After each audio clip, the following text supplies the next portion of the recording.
રામ રામ અને બાપા સીતારામ મારા વાલા. તો તમે માનો કે ન માનો, બગદાણા ધામ જેવી સુવિધા તમને દુનિયામાં કોઈ પણ જગ્યાએ જોવા નહીં મળે. તો આજે એક એવી જ તે સુવિધા બગદાણા ધામમાં નવી શરૂ કરવામાં આવી છે. એ માટે આપણે એક આ સરસ મજાનો નવો બ્લોગ બનાવીએ છીએ મારા વાલા. તો અત્યારે આપણે છીએ જેસર ચોકડી, એટલે કે બગદાણા આશ્રમથી 200 મીટરની દૂરી પર આવેલી છે આ જગ્યા. અને અહીંયા એક સાથે 400 બિલ્ડિંગો બને છે. અહીંયા કેમેરામેન બતાવો 400.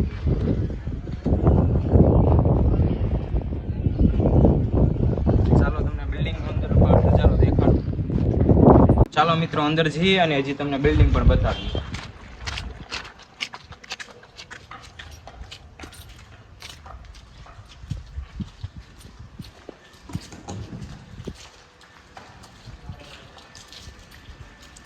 મિત્રો ફાઇનલી અત્યારે આપણે બિલ્ડિંગની અંદર આવી ગયા છીએ અને તમને બતાડીએ કે આ બિલ્ડિંગ આખી કઈ રીતે તૈયાર થાય છે. ઉપર તમે જુઓ, આ બધી જ બિલ્ડિંગ તૈયાર થઈ ગઈ છે. હજી આવી 6 બિલ્ડિંગો તૈયાર થયેલી છે, એ પણ હું તમને બતાવીએ. પહેલાં ચાલો ઉપર બતાવું.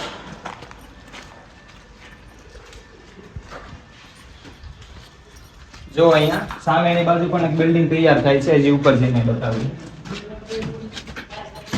અત્યારે આપણે આવી ગયા છીએ સાઉ ટેરેસમાંથી અને તમે જુઓ કે બધી વસ્તુ ઉપર લાવવામાં આવે છે. ઈંટું, સિમેન્ટ બધું જો આ તમે જોયા હતા મશીન તો અહીંયા છે, અહીંયા એક મશીન છે. આ મશીન બધું ઉપર લાવવામાં આવે છે અને અહીંથી ડાબા પર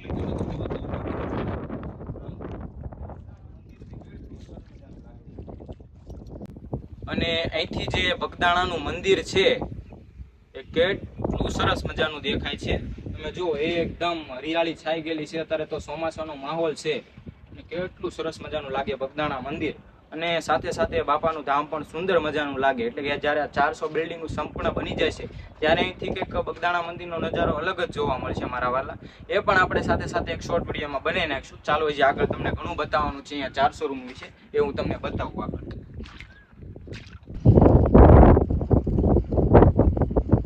તો જો તમે મારા વાલા, એક સાથે આ 400 બિલ્ડિંગોનો આપણે અત્યારે છીએ 5મા માળે. અને જો અહીંથી આ સરસ મજાની બધી જ બિલ્ડિંગનો નજારો જુઓ તમે.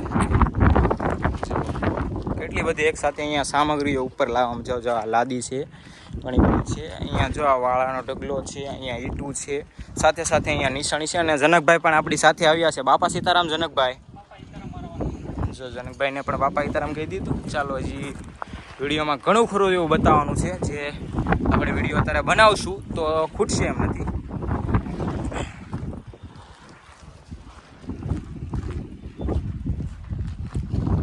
જો કેટલું સરસ મજાનું લાગે છે આખું આ 400 બિલ્ડિંગ.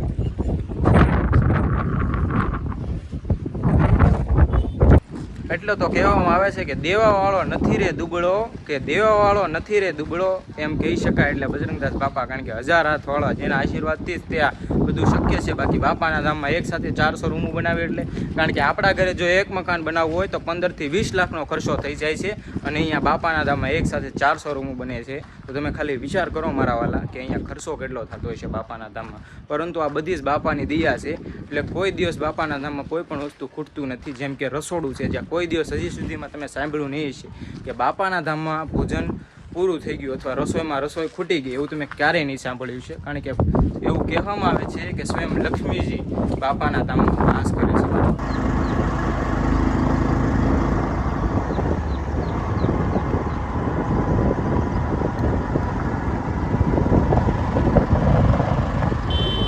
તમે પણ બગદાણા આવો છો બાપાના દર્શને, તો આ 400 રૂમોની વિઝિટ લેવાનું ભૂલશો નહીં. અને જો તમે આપણી ચેનલમાં નવા હોય તો લાઈક કરજો, સબસ્ક્રાઈબ કરજો અને તમારા મિત્રોને પણ શેર કરજો, જેથી કરીને તેઓ પણ બગદાણાની અવારનવાર માહિતી મેળવી શકે. બાપા સીતારામ.